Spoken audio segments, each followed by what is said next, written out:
Wednesday morning, folks. I hope you're all doing well and getting ready for a hot weekend. I know I certainly am, and so is our guest speaker this morning, going to be all excited about a sunny, hot weekend because we share something in common, and I'll get into that in a moment. But I just wanted to say that I am so happy to have our guest this morning, Paul Bourne. Paul is a global leader and an award-winning author on issues of community. And we've talked a lot over the last year or so about communities and community well-being, a lot of it more related to health and the economy. But I think what you'll find this morning is Paul Bourne will bring to us a dimension of that and talk about government's role and the private sector role. But first, Paul is a co-founder of Tamarack Institute,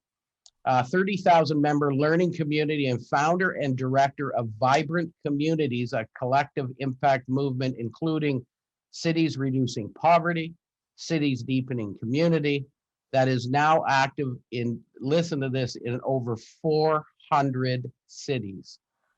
He's the author of 4 books, including 2 Canadian bestsellers. And we just found out before we came on that he's going to take some time and write a 5th book. We'll be all excited to hear about. Paul was also appointed to the Order of Canada in 2019. I know it's hard to believe that on Chamber Chat we have someone like Paul come, but maybe his most crowning achievement is he's been my friend for 35 years. I notice he laughs at that, but because he realized it's probably hard to be my friend for 35 years. But we have known each other for a long time, had great conversation, and we have conversations just about weekly because he happens to have a cottage about 7 down from mine. And so we look forward to spending those beautiful weekends up at the lake. Ladies and gentlemen, welcome Paul Bourne. Paul, how are you this morning? Great, thanks, Greg, and what a pleasure to be here at the chamber. As you know, we are also chamber members, but we're down in Kitchener, and we've been chamber members for over 20 years. So it's exciting to be here with the crew. You guys run an amazing ship out in Cambridge. I lived in Cambridge. It's the one thing that you failed to Yes. share. I lived in Cambridge for 15 years, and the head office of the Community Opportunities Development Association, an economic development group there, was in Cambridge. We had about 80 employees there. So, Mhm. um, And that's where we first met, actually. yeah, it was probably your dad that introduced me to you. Yes. And your dad was when I was starting out as a very young man in my early 20s. He took me under his wing and he really mentored me and gave me a lot of confidence. And he donated to our work. And through that, I got to know you and your brother. And then as you progressed into different roles, for some reason, you and I have always hit it off. And so Yeah. it's been lovely. And you've been a real balancing force for me in my work.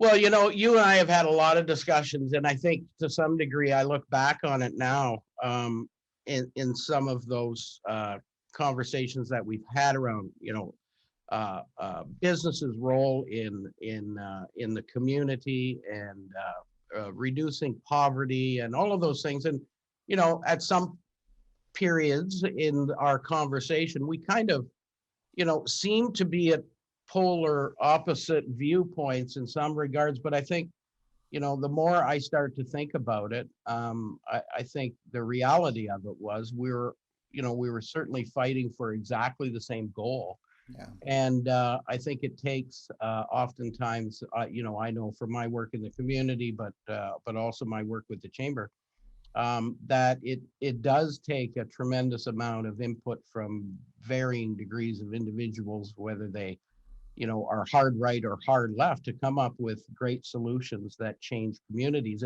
And I think what I am so impressed about with you is your ability to bring those maybe political views of rightness and leftness and bring them into the middle and focus, because 400 communities around the world, there's differing opinions on how to get to lower poverty rates. So, I guess from your perspective to start off, do you feel, as I feel, that you were a bit ahead of your time at that point when, years ago and back in the Coda days and then the Lutherwood days? Yeah, I don't know. Like, the thing is, the CODA, the Community Opportunities Development Association, many of you might remember it. It then merged with Lutherwood, and we became eventually the largest charity in KW, a whole variety of services. Our board was made up of 50%, 40% actually, 40% labor and 40% business, right? And so, we had union reps and CEOs at the table. The other 20% were made up of professionals like lawyers and accountants and that kind of thing. So I used to always joke I'd play a lot of golf and drink a lot of beer, and so it's how we kept everything together. But things were changing already back then. Labor was becoming less singularly focused. They were becoming much more interested in the success of the company, right? And needed to be in order to keep their jobs. And business was becoming much more open-minded to labor, right? Because they knew that they needed a good workforce, and that they were competing for a good workforce, right? And so all those lines kind of softened. And then, we used to joke that we were the fence that people came to sit on, right? And so it was kind of like allowing both sides in. And it was a bit of a weird time for me because I was quite young. I started it when I was around 25, 24, and I was there like about 14 years. So during that time, I was asked to run for the NDP, for the Liberals, and for the Conservatives. I had been to as many Conservative conventions as I had been to NDP and Liberal. And I remember Tom Watson. Do you guys remember Tom at all? Mm-hmm. Century 21. He was a great supporter of ours. And matter of fact, we rented 2/3 of his building right across from City Hall. And Tom once sat me down and he said, because he was a staunch conservative, right? And business leader, but had a heart of gold. And he said to me, Paul, I want to spend some time with you, and let's take the NDP policies and the conservative policies and let's merge them. He said, let's find one thing that we can all agree on. I just thought that was a beautiful moment, mm-hmm. because it had nothing to do with him changing his political views. It was him saying that he really wanted to understand. Mm-hmm. And I think your family, your chamber, many of the people on the call here today care deeply about their community. They care deeply about the future of their children, and they want to create the kind of community where their children have a wonderful place to grow up and live, and their grandkids, right? Yeah. And so how do we create that kind of community? And as you were kind of preparing me for this call, Greg, you were kind of talking about the 10-year plan of the chamber and how you want to be focused on community building. And that's pretty exciting for me because that's been our work at the Tamarack Institute for the last 20 years. Mm-hmm. And we've always said that there are 4 groups that need to work equally. And we always start that by saying, number one, the private sector. The private sector needs to care about the future of their community and need to be active in making that future real. Then there's government at all levels. Because in Canada, we cannot act without government. Government is a balancing force. Some of us have come to learn to hate government, and for good reason in some ways, because it kind of always feels a bit like the enemy of business. But that's just not true because government, it was interesting. Jim Balsillie, right? I knew Jim, and Jim was actually on one of our committees. And Jim, when he made his billions, uh, he invested in the Center for Innovation Governance, CG, right? The Center for CG, Center for Innovative International or Innovative Government Innovation. But anyway, I remember David Johnston telling me this story that Jim went out for a run.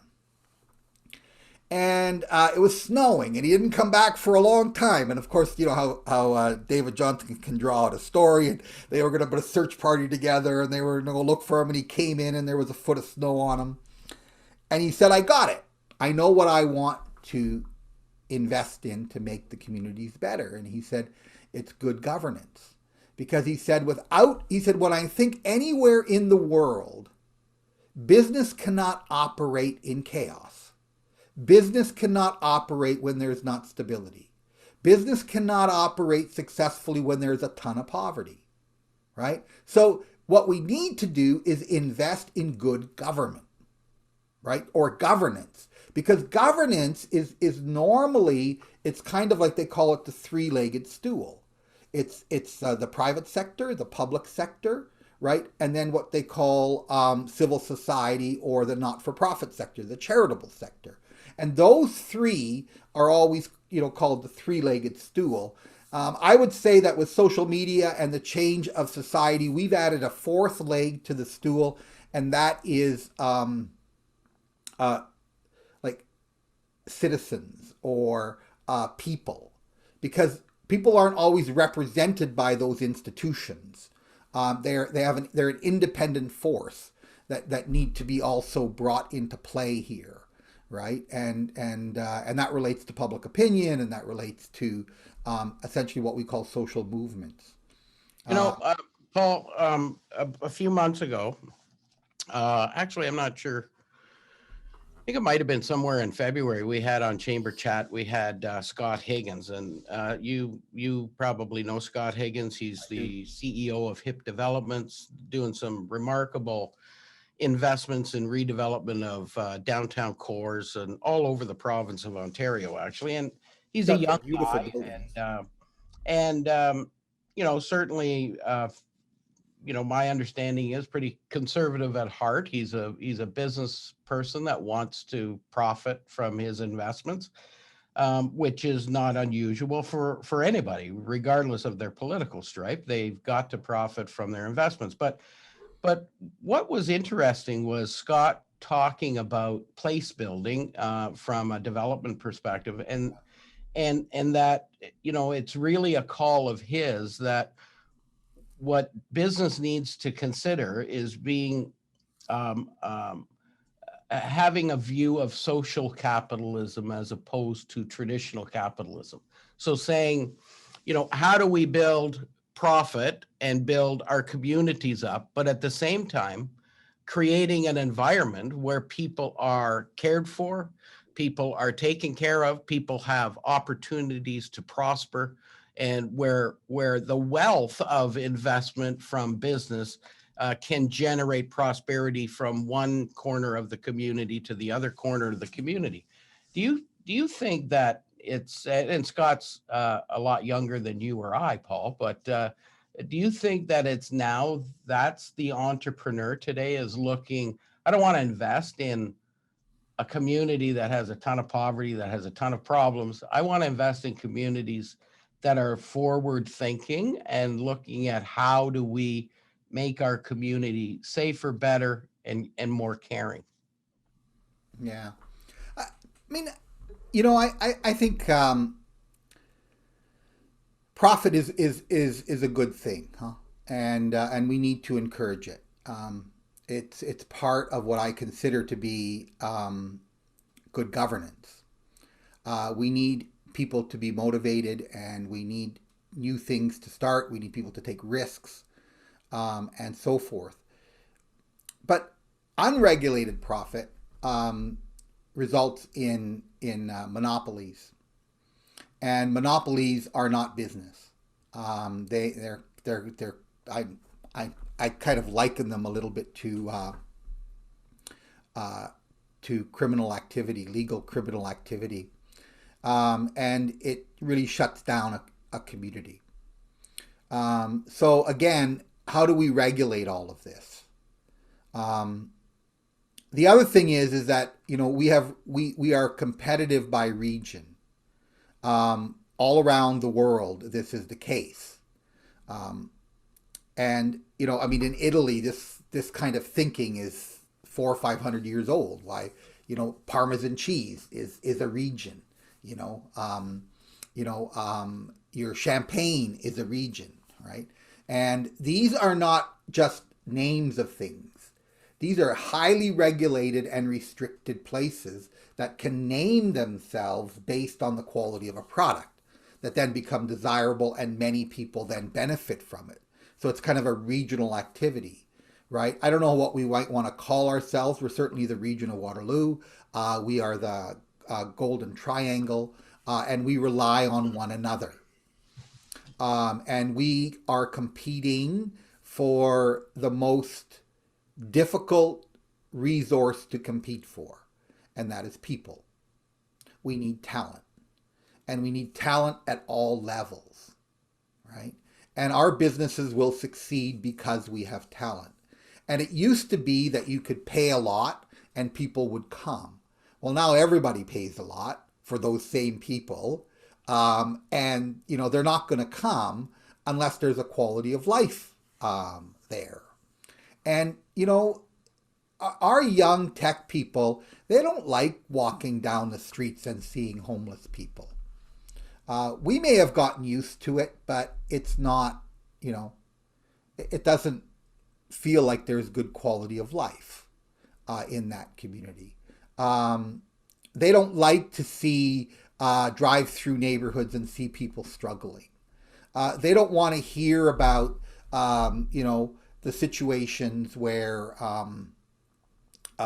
X number of, 25% or whatever of families are struggling in our community, that the food bank is thriving. These are important issues to our talent, right? As important as being able to go see an opera or a rock concert or whatever that might be. They want vibrant shopping. They want clean streets. They want great parks. And if we want to succeed as a community, we need to succeed on multiple levels. And that's what attracts people, right? So we all want business to succeed. But business is not going to succeed if downtown is falling apart. Business is not going to succeed. I mean, some always will. But overall, people will not want to move to that community, and young people will not want to stay. So it's kind of an interesting thing. And why I talk about that is that the number one thing we rely on in ending poverty in Canada is labor shortage. And we've come to understand that more people are dying than are being born. And so the only way to bring in labor is through immigration. And so, when you've got right now 10% of your population living in poverty, 42% of those work. So, we have to figure out what to do with those 42%, because that's, if you're looking at 10%, we're looking at close to 4 million people that are living in poverty, and 2 million of those work. So these are an important resource for Canada, right? And then we need to figure out what we're going to do with the 2 million that aren't working. And we need to see whether we have labor there that we can bring out. And then the rest, we need to figure out what we want to do. And I think many business leaders already have come to the conclusion that a guaranteed basic income is a good idea. But the reality is we need to figure out at what level can we afford that. I certainly don't think we can afford that at at 10% poverty. But I do think, and we've just written a very important paper, and maybe at some point, it's a very logical paper by one of the foremost experts in the world on working poverty, and that's going to be our next big campaign. Um, we don't need business to pay more. $15 an hour if you are a low income person. If you're working full time, full year, you're going to be above the poverty line. It's not going to be a great bit above the poverty line, but you're going to be above it. Housing costs, of course, are a variable, but if you're a single mom working half time and you've got two kids, we have what's called the Canada Child Benefit, and that and the minimum wage are going to take, and then the Canada Work Benefit. I mean the worker tax benefit. That's all going to take you above or almost right at the poverty line. So all the instruments I'm almost feeling are in place, but we need to figure some stuff out, right? And I've said to the government at the highest level that this 42% of working poverty, that's not government's job to figure out. That's business's job to figure out. Because it's not a government problem, it's a business problem, right? And I think business is the only one that can come up with a kind of creative solution that will move those 42% of people out of poverty. And we have to come up with one that's good for business, right? I don't want the government, because the government can only regulate. So, but regulation doesn't always create opportunity, right? And so we need to figure out something there. And we know this is a very simple kind of argument, but you have Costco and Walmart kind of competing side by side, right? Costco favors full-time workers making, at least $17 to $20 an hour. Walmart favors part-time workers making exactly the minimum wage. And at one point, they were even doing what was called split shift, but split shift is now illegal, meaning that you could bring someone in for 2 hours, send them home, 4 hours later, bring them back again, because that's where your customer flow is, right?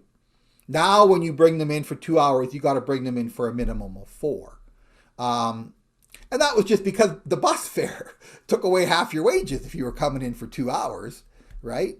So that was a fair thing. So the question is, what, where do we want as a society to invest? Like, what kind of businesses do we want to have grow?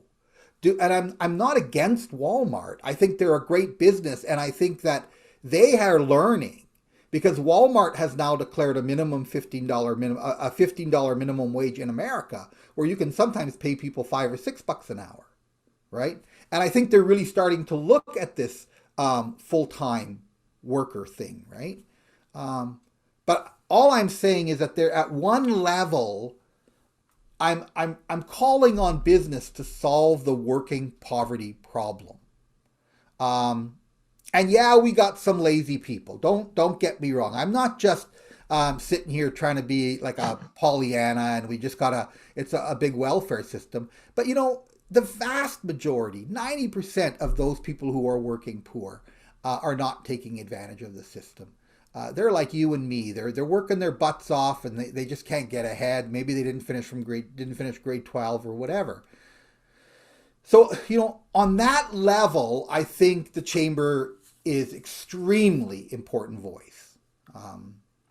And then from there, I think it's just generally about the quality of life that we want to create that benefits us all. And then we need to figure out, this whole process of user fees. I've never been able to understand why libraries and parks are free, but you got to pay to go skating. I don't understand that. And I'm kind of just trying to understand what does that mean, right, for the kind of community that we want, and why this kind of the user fees keep crawling up and making it more and more difficult for people to feel a sense of equality, a sense of equality, and You've got some really great examples of some of your work. I think St. John you mentioned is at St. John, New Brunswick, yeah. where you've had some incredible success rates at reducing poverty. Why don't you maybe give them the numbers that you gave me prior to getting on this call? Yeah, thanks. I mean, I just want everyone to first of all know, like, I'm not a poverty activist. I grew up in poverty, but I've chosen to work on a number of issues, poverty is one of those. I work on poverty because I think by ending it, we will have the greatest impact in the best communities. And that poverty is the thing that is going to come and nip us in the butt every time we need economic growth. So we need to figure this one out. We can't afford poverty, and we've now had 3 consecutive chief medical officers of health in Canada and almost every province declare that poverty is the biggest threat to universal health care. And universal health care is the #1 issue for Canadians. Okay? Just want to say that. I want to go to St. John because it's a very interesting example. Bill Gale, a retired RBC executive, was bored one day, went for a walk and met a homeless guy. He was so bored that he asked the homeless guy if he'd go and have coffee with him. So they sat and had coffee and a bite to eat. And when Bill heard his story, Bill Gale was his name, when Bill heard his story, he said, well, that's kind of ridiculous, right? It's just some basic circumstances. We got to do something about this. And he started phoning around to all of his friends, including, what's the name of that beer? Is it Moosewood beer is made there in St. John? Yep. Steve is nodding. Yeah. And then there is Moosehead. Moosehead. Ah, yes, Moosehead. And then J.K. Irving got involved from Irving Oil, and well, I mean Irving everything out there, and they embarked on a 20-year campaign, and I was there as I worked as their consultant, helping them to just really understand how to put a good community plan together. And then how to begin to approach this work. And they used a lot of our methodologies around that we call large-scale change principles. And I remember when I was at a planning meeting with them, and they said, Paul, like, this one guy said, Paul, like, what's poverty like in the rest of the country? And I said, well, it's about 14%. And what's it here? And he said, well, I think it's closer to 28%. And he said, well, why don't we just make our vision that we want to be like everybody else? And let's get poverty down to 14%. But, back then, people didn't think that way, right? Because so much of it was about helping the poor. But it doesn't, I think we have a moral imperative to help the poor. I think we are better when we help the poor. But when we help the poor and the community doesn't get better, then I think we're missing the most important opportunity, which is improving our community. Well, in St. John, we just brought poverty down by 1.3 million people in Canada just before COVID. And in St. John, it had slowly been going down, down, down, down. And they went from 15 down to 13 in the last 3 years. So you can just see from 28 all the way down to 14, right? Just 13.8. They dropped poverty by almost 14 points. Wow. And, it's a marked improvement in their community. One of the things J.K. Irving did is he had a kind of a vision one night, and he wanted to help the lowest income children. And he wanted to make sure that all children had an equal start. And somehow he was convinced that all children, something he had learned, helped him understand that not all children have an equal start. And he wanted to make sure they did. So he asked for the lowest income school, and went there. And he started a program in which he brought employees and volunteers, 50 to 60 per school, and started after school programs, after school enhancement programs. Everything from tutoring to music to sport to art. And all those kids got to have, and food, as part of it. And all those kids, and now that program is across the province. I remember being in a meeting with J.K. Irving, and he found out that a single mom who went to work got most of her money clawed back from the government. And he was so incensed by this during the meeting that he picked up his phone right there in the meeting and called the premier. And he was, of course, busy, and he told the secretary, "Do you know who's calling?" And next thing you know we had the premier in our meeting. And he said, "Did you know that this happened? We need to change this, and I want to see it change now." And anyway, the contradictions of a lot of this work, he flew the whole team on his Learjet to the premier's office, and they got the policy changed in a month. Wow. So that's the power of business. Like, you start to look at the stupidity of things that are holding people back, that are causing children to not have an equal start in life. All of those things are important to us as Canadians. We are a whole, and the question is, how do we solve it? And Greg, I don't know if I want to go down this road with you, but I'd be willing to talk about this some more, about the unequal role of business in social problems. We tend not to listen to business very well. There's kind of like a self-righteousness.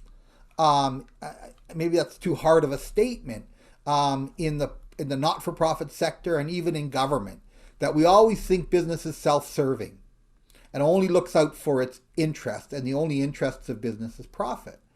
And our work has proven that that's just not the case.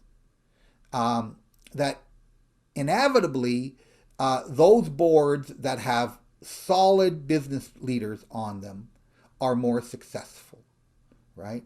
And that's important for us to understand, that we need business to help develop social policy. And when business sits back and doesn't see itself as a community builder,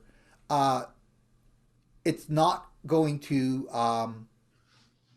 be the kind of community that you want your grandkids to grow up in. Mm-hmm. Right? Yeah, I've often said that too. We have, as a lot of the advanced manufacturing in our community. We have a lot of aerospace in our community. We got really, really, really, really, really smart people. And when these really smart people are presented with an issue or a problem or a concern, and say, "Here, you got to solve this problem so that whatever widget or thing that they're making works better and works more effective and more efficiently and delivers on the promises that the company is offering." I've often sat back and said, why aren't these issues, on these social issues that we have in our community and our country, aren't on the tables of the boardrooms of companies who have the brightest and smartest people, whose only job is to solve problems that are seemingly unsolvable? You got to think that those brains could come together and find a solution. Yeah. Well, I want to agree with you, and I do, but I also, my favorite. My entire life philosophy comes down to Forrest Gump's famous saying, "Stupid is as stupid does." Right. And so, I don't think we need our top brains to solve our problems. I would suggest that we need our top hearts to solve our problems. The DeRocher family going way back, And we can tell all the business people, the Tom Watsons and the Dave Moffats, and the list goes on, right? Like these are all the people that have, and there's lots of people in this room today, and I can see you who give back in a big way. Um, but I think it's the paradigm, Greg, that needs to change. How business sees itself and its role in the community. And that it's important to understand that we're all self-serving and we're all philanthropists and we're all community serving, right? So, it's not fair to say that people who work in the charitable sector are kind of blessed, or who work in government are somehow enlightened, right? And business people, they're just all schmucks that want to make money, right? It's not fair to say that. And what we're finding is that when businesses still are in that paradigm, like the hard nose, we're here to make money and that's all, those businesses are struggling because they're not attracting young talent, right? And so there is a sense about how you think about your workforce. And that translates how you think about your community. And it translates then into your family. It translates into your friends, right? It translates into the experience you have walking downtown, right? It translates the experience you have going into a park, right? Taking your kids to hockey, right? Sending them to a public school. All of these factors are equal for all of us, right? And so that's why there's some arguments against private schools. There's arguments against private hospitals because it's too easy then to give up, right? So if you have to send your kids to the public school, you're going to make damn sure that public school is well run.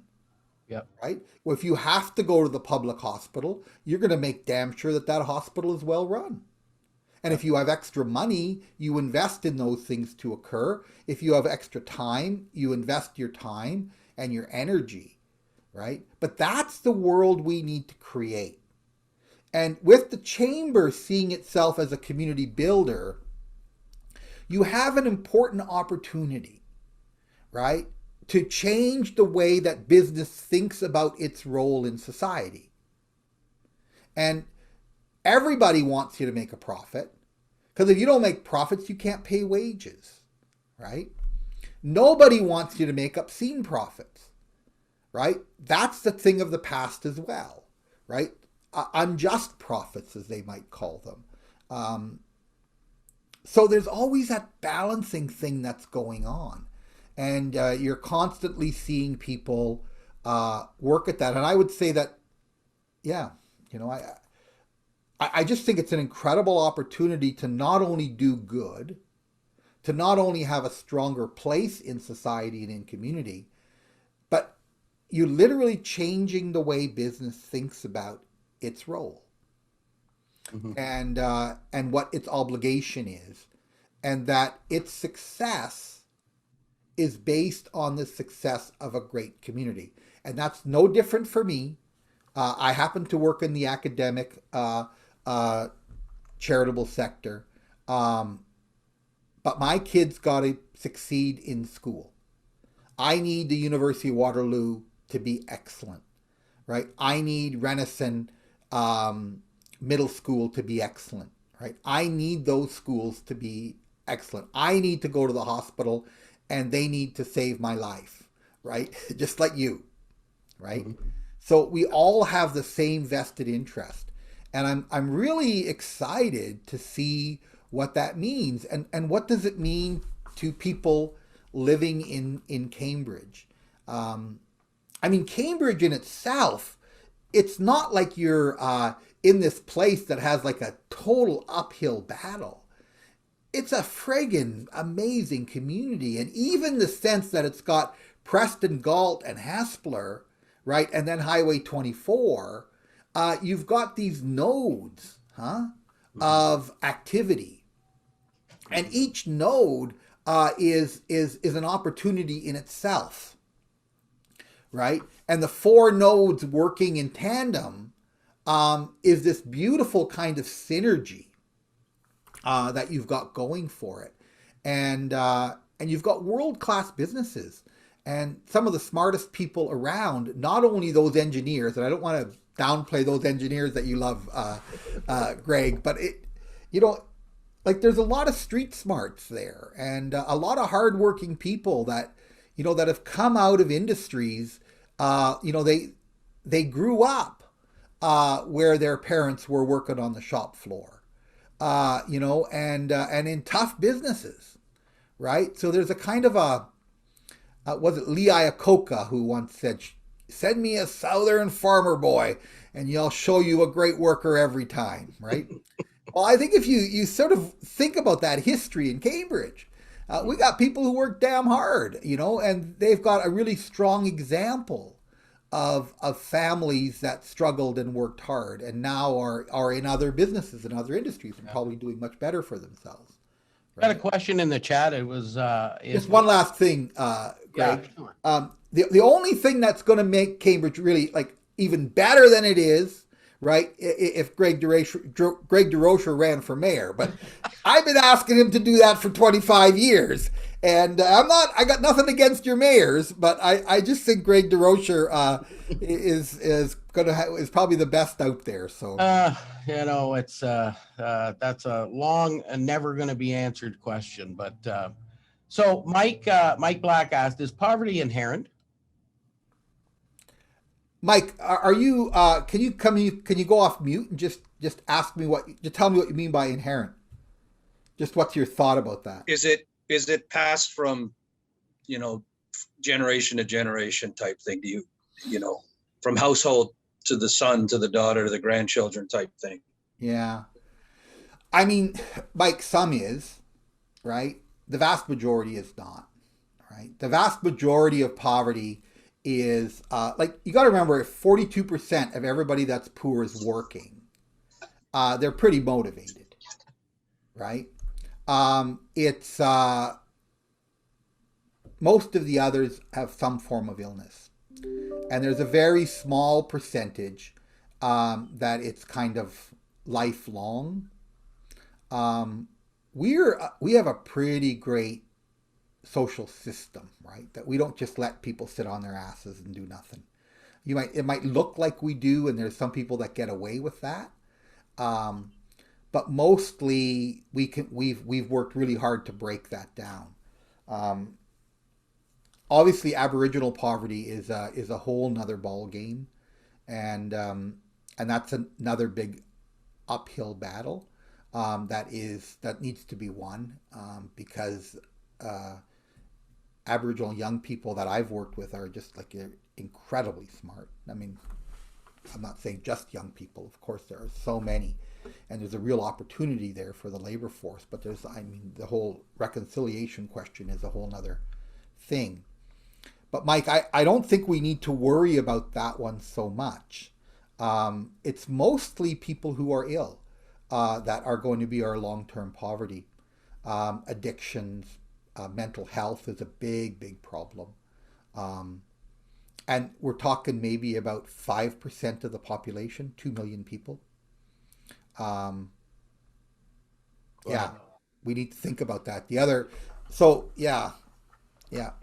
I don't know whether you want to share, and I always pick on Mike because Mike's doing some pretty phenomenal things with a business that you maybe wouldn't think would do phenomenal things. But Mike, I don't know whether you want to share what you're doing for your employees right now, but and maybe just a high level of view of it. But quite frankly, I think it speaks to almost what you're talking about, Paul. It's where business can step forward and contribute in ways that that I think Mike's business will be as big a benefactor as the community will be out of what he's doing with his employees. Mike, did you want to share that, or is it? too personal or confidential? I don't know. No, not at all, Greg. I mean, without taking a lot of time, what we're trying to do, Paul, is, we're 30 years in business this month. I opened 30 years ago. What's your company, Mike? Valet car washes. Nice. We've seen thousands of mostly young, first-time jobbers come through our companies, through our locations. And I mean, over the last 30 years, I've seen quite a change in sort of the attitude, I guess, and all that type of stuff with young people. And so what we're trying to do now is to dive into it a little deeper. And we've actually hired what we call a dream coach. Nice. And he spends time with several of our employees, trying to develop their dreams. What are their goals? What are their ambitions? And it doesn't necessarily have to be with our company. It could be anything. We just have one right now. She's graduating from high school, and she never thought she'd ever able to do it. And hopefully we can help her, plan and develop and go a little farther.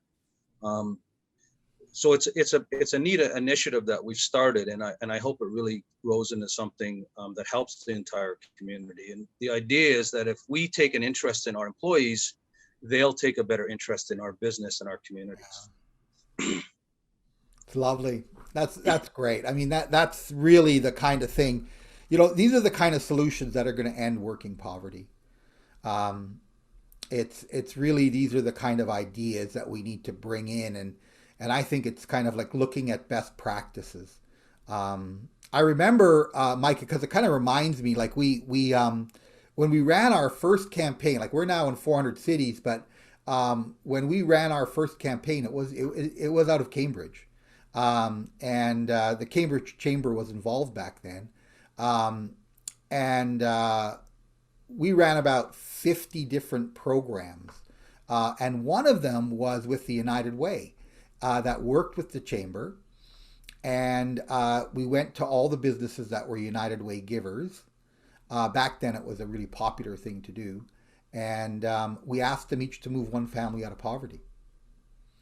And it was the greatest thing, huh? It was just like people were going, you say, what? What are you asking me to do? And they came up with some great ideas. Like, one guy had a training center in his company, but that was only used like, maybe 3 months a year. And he opened it up to single moms who wanted to get into the workforce and get into secretarial services back then.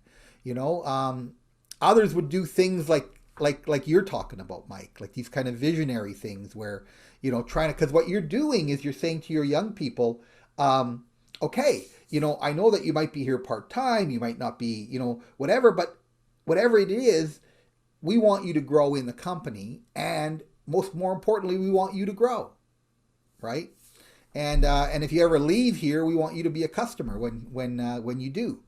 It's those kind of attitudes that are really going to help us. And I think what I loved about that campaign is it got business to kind of innovate. So I call it hive thinking.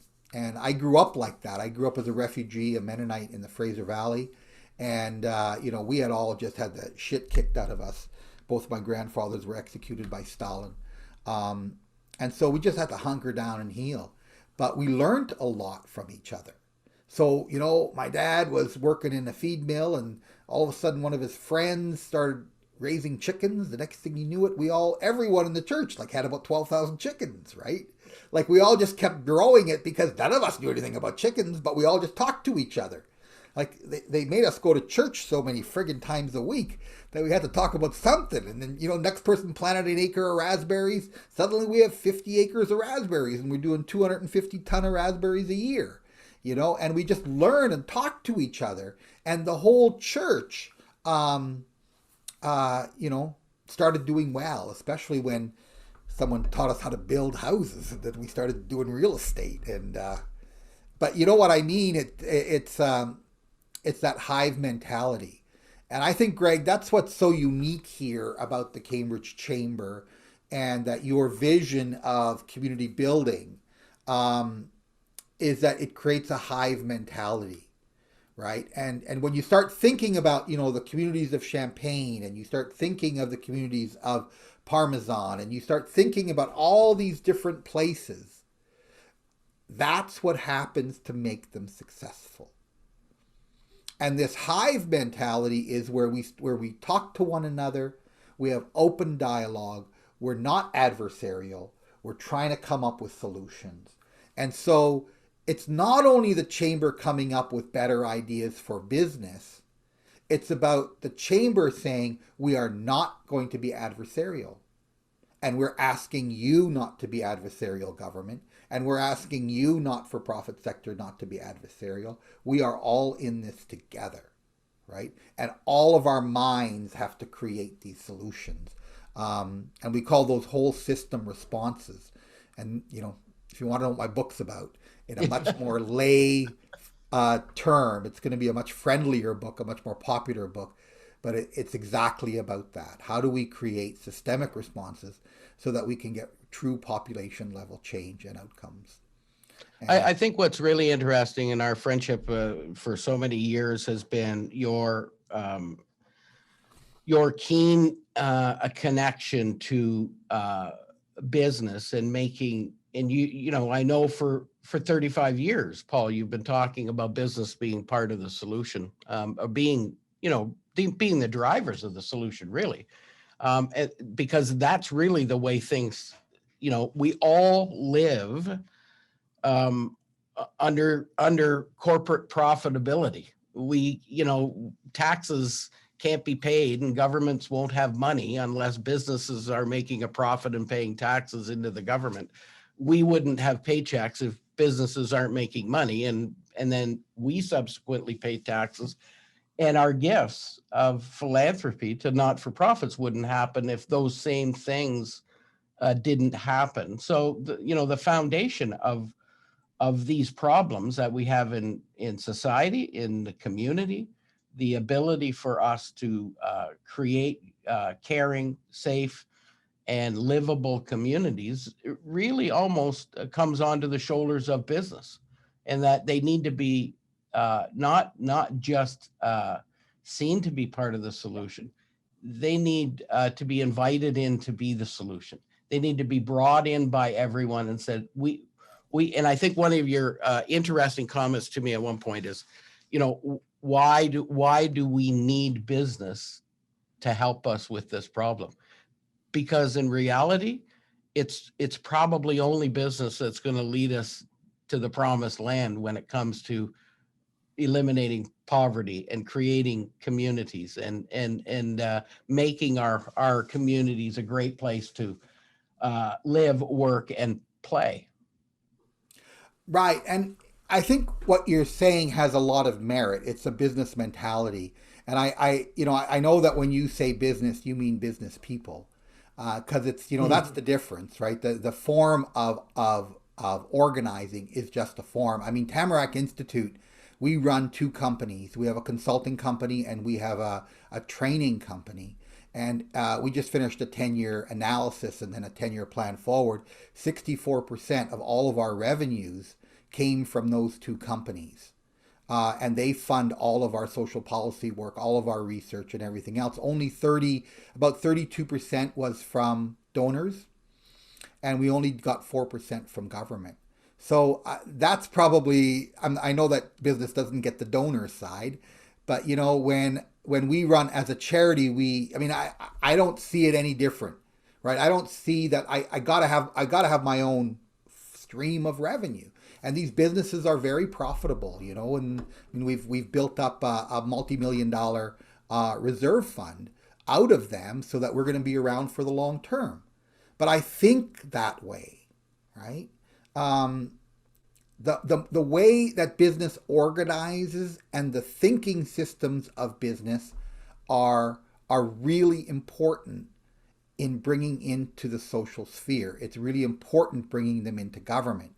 But saying that, Greg, government is also very sophisticated. This week, I do this every year. I go to a training camp and I train bureaucrats, right, on how to be entrepreneurial, how to think better about work, how to be a better leader, right?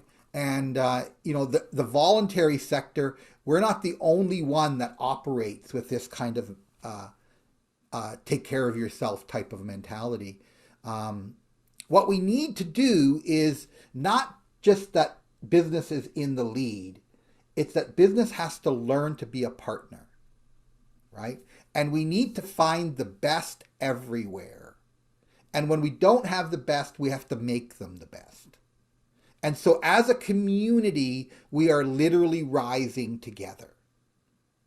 But if the chamber does not have a vision for its community as a whole, not just a vision for business, and then pins that against everything else and makes that the most important, Cambridge will not be successful. If Cambridge is not successful, only a few select companies will be successful. So we need everyone to be successful in order for that to work. And, I one of my colleagues, he's a very successful businessman, used to own all the Kentucky Fried Chickens across the country, sold them to PepsiCo. And he's reminded me that if you want to get out of a bad economic situation, you know what's the best thing for a community? Give the money to the poor, because they're going to spend it in the community. They're the ones who are going to go to Mike and use his car wash. They're the ones who are going to, go all the way around. And so it's not just about giving the money from a charitable perspective. That's not what we're talking about, right? You increase minimum wage. Henry Ford talked about this. We got to give our workers the kind of wage so they can buy the cars. They're the ones that went and bought the cars, right? So the whole thing has to be thought through that way, in a progressive kind of understanding of what makes the economy work and what makes for a great community. So that's the journey, right, of the chamber, a vision for the community. So, maybe you don't need to be mayor. Maybe just, being the head of the chamber, you're going to do exactly the same thing. Just with a much more willing constituency. I don't even have the biggest mouth on our road at the cottage, so it's not going to be me. But Paul, every time I have a conversation with you, it enlightens me and makes me believe even more about community, about people, and what we could do if we simply bear down and do the right things. And take care of people that we need to take care of, and make room for others in the society that we all enjoy. So thanks a million again. We'll see you this weekend, I'm sure, walking back and forth on the road. Yeah. But thanks very much, Paul. And, certainly anytime you want to get some feedback, to reach out to me. I'd certainly, anytime you're welcome, anytime to come back and speak to us. And Lovely. Well, you're one of my favorite all-time people, and Cambridge is a place that I love a lot. I grew up there, and lots of mentors that still live there, and it's a beautiful place. yeah. Thanks, Paul. Ladies Thanks, and gentlemen, everyone. have a great day. Have a Thanks, great everyone, week. so much for taking your time. Don't worry about turning the air conditioning on this weekend. You're going to need it. So Ontario Hydro is going to love you. Have a great day.